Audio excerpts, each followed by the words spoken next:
नमस्कार। आकाशवाणी जयपुर अजमेर से प्रस्तुत हैं प्रादेशिक समाचार।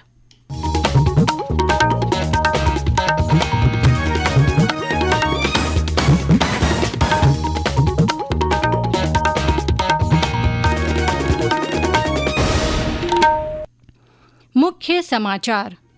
प्रधानमंत्री नरेंद्र मोदी ने कहा है कि किसानों के सशक्त होने से राष्ट्र समृद्ध होगा।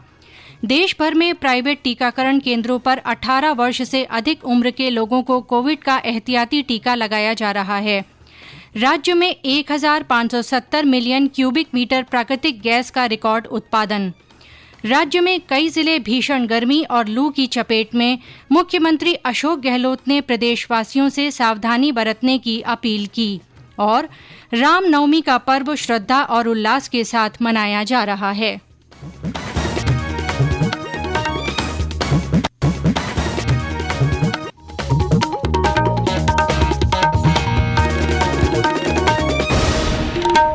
समाचारों के साथ मैं आरती नागर। और अब समाचार विस्तार से।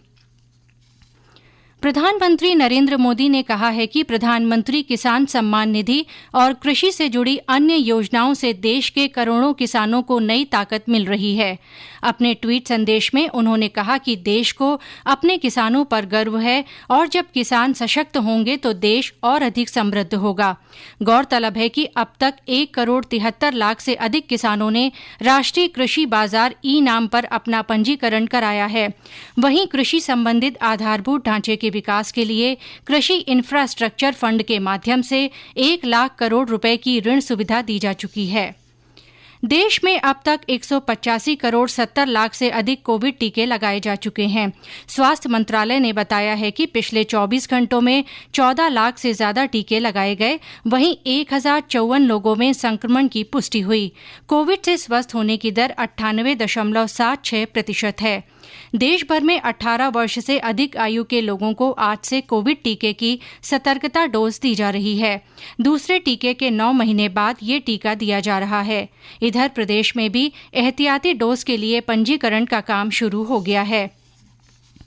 केंद्रीय श्रम, रोजगार तथा वन और पर्यावरण मंत्री भूपेंद्र यादव आज अलवर जिले के दौरे पर रहे। उन्होंने भाजपा कार्यकर्ता सम्मेलन में शिरकत की और बहरोड़ के भीटेड़ा गांव में बाबा खेतानाथ कन्या महाविद्यालय में छात्रावास भवन का उद्घाटन किया। केवलादेव उद्यान में चंबल नदी का पानी लाने के लिए राज्य सरकार की ओर से विस्तृत रिपोर्ट तैयार करवाई जा रही है।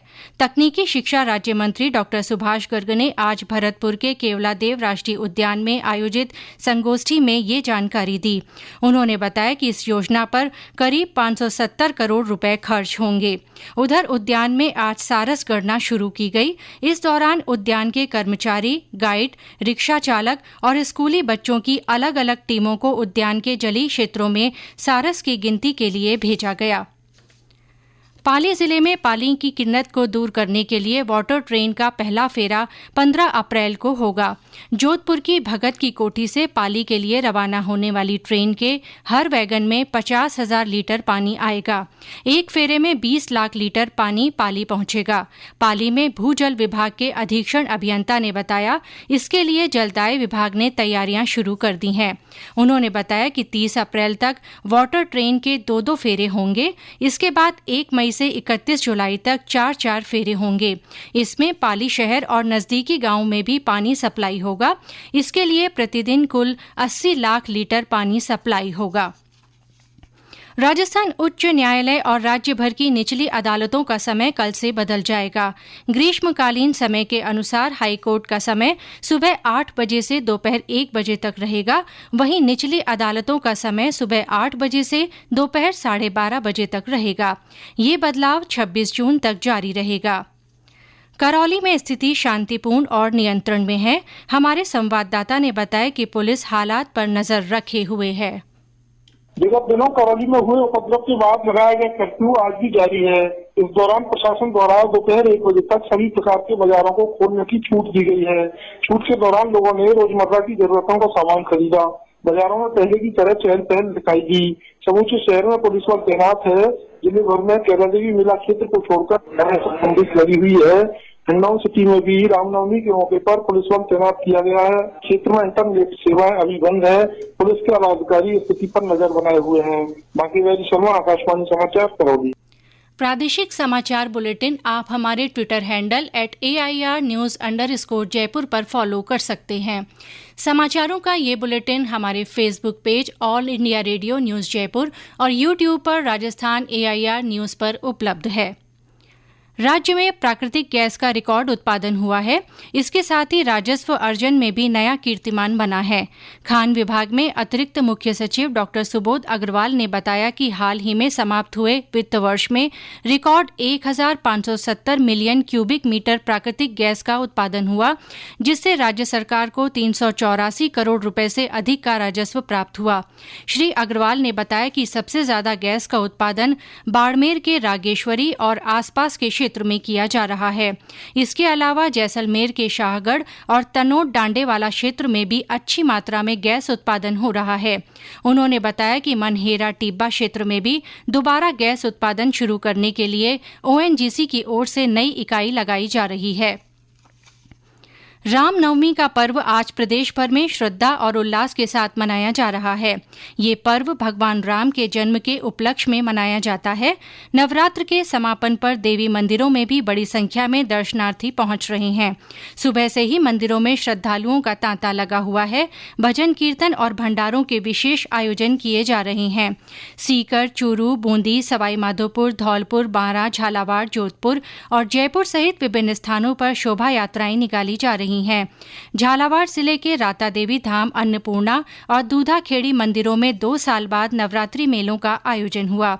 सीकर के प्रसिद्ध रघुनाथ जी मंदिर में हजारों श्रद्धालुओं ने रामलला के दर्शन किए।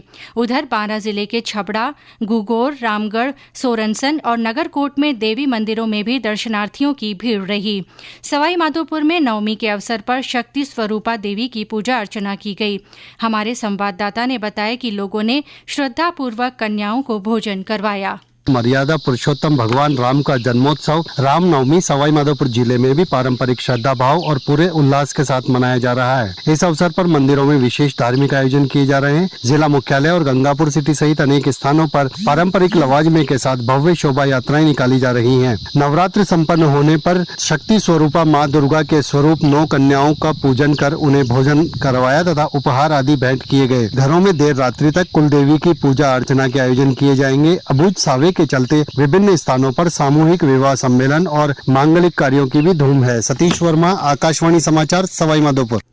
श्री गंगानगर में केंद्रीय कारागार में रामनवमी के उपलक्ष्य में विशेष कार्यक्रम हुआ। भजन कीर्तन के बाद बंदियों को प्रसादी वितरित की गई। राज्य में भीषण गर्मी का दौर जारी है। अधिकांश स्थानों पर आज भी लू का असर बना रहा। सभी जिलों में अधिकतम तापमान 40 डिग्री सेल्सियस के ऊपर बना हुआ है। जयपुर, सीकर, कोटा, बाड़मेर, जैसलमेर, जोधपुर, टोंक, बूंदी, बारां, डूंगरपुर, जालौर, सिरोही में दिन का तापमान 42 डिग्री सेल्सियस से ऊपर रिकॉर्ड हुआ। श्रीगंगानगर में गर्म हवाओं के कारण बाजार सूने रहे।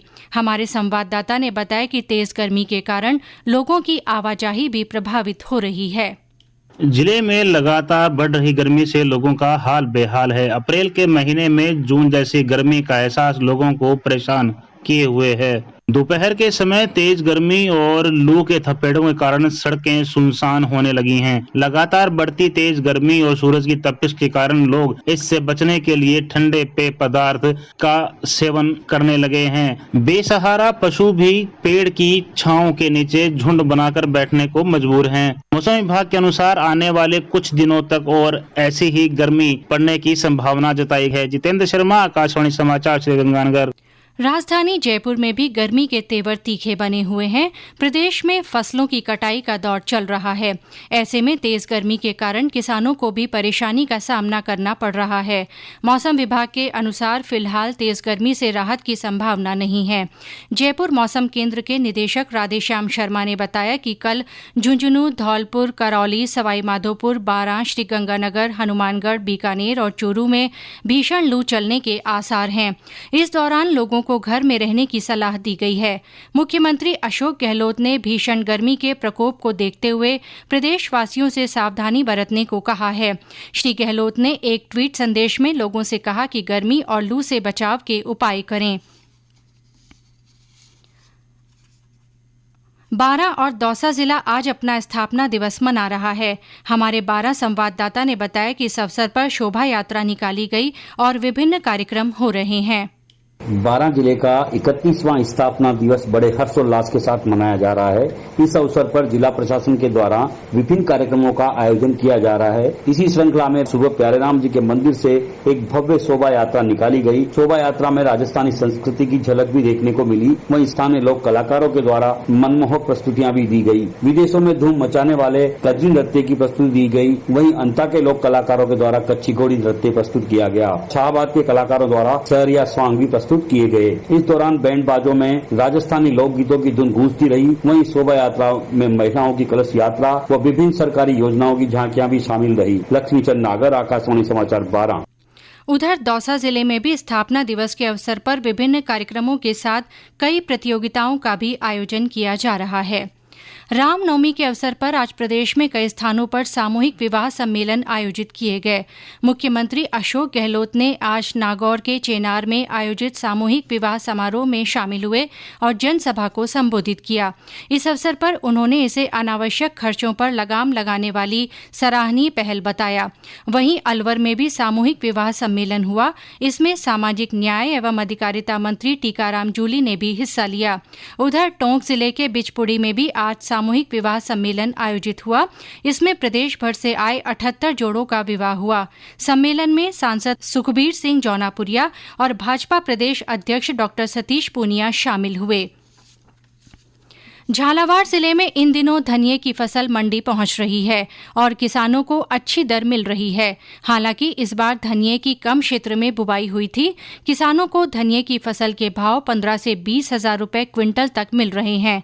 गौरतलब है कि झालावाड़ जिला धनिया उत्पादन में राज्य में अव्वल है। पूरे हाड़ौती क्षेत्र का धनिया बिक्री के लिए कोटा जिले की रामगंज मंडी में आता है, जहां इन दिनों देश के विभिन्न क्षेत्रों से मसाला कंपनियों के प्रतिनिधि खरीद के लिए आए हुए हैं। महात्मा ज्योतिबा फुले की जयंती कल मनाई जाएगी। राज्यपाल कलराज मिश्र ने उनको नमन करते हुए लोगों से उनके सिद्धांतों पर चलने का आह्वान किया है। श्री मिश्र ने कहा कि महात्मा फुले ने वंचित वर्ग के उत्थान और समाज में व्याप्त बुराइयों को दूर करने के लिए अपना पूरा जीवन लगा दिया। उन्होंने समाज में शिक्षा और समरसता का उजास फैलाया। प्रधानमंत्री नरेंद्र मोदी इस महीने की 24 तारीख को आकाशवाणी से मन की बात कार्यक्रम में अपने विचार साझा करेंगे। इसके लिए लोगों से सुझाव आमंत्रित किए गए हैं। लोग MyGov और नमो ऐप पर सुझाव भेज सकते हैं या 1800-117800 पर अपने विचार रिकॉर्ड करा सकते हैं। फोन लाइनें 22 अप्रैल तक खुली रहेंगी। 1922 नंबर पर मिस्ड कॉल से मिलने वाले लिंक पर SMS के जरिए भी सीधे प्रधानमंत्री तक सुझाव भेजे जा सकते हैं। इस साल हज के सफर पर 65 साल से अधिक उम्र के लोग नहीं जा सकेंगे। हज कमेटी ऑफ इंडिया के मुख्य कार्यकारी अधिकारी मोहम्मद याकूब शेख ने हज यात्रा को लेकर नए दिशा निर्देश जारी किए हैं। इनमें बताया गया है कि 2022 के लिए 65 साल से कम उम्र के लोगों के ही आवेदन मान्य होंगे। हज के लिए 22 अप्रैल तक ऑनलाइन आवेदन किए जा सकते हैं। और अंत में मुख्य समाचार एक बार फिर। प्रधानमंत्री नरेंद्र मोदी ने कहा है कि किसानों के सशक्त होने से राष्ट्र समृद्ध होगा। देश भर में प्राइवेट टीकाकरण केंद्रों पर 18 वर्ष से अधिक उम्र के लोगों को कोविड का एहतियाती टीका लगाया जा रहा है।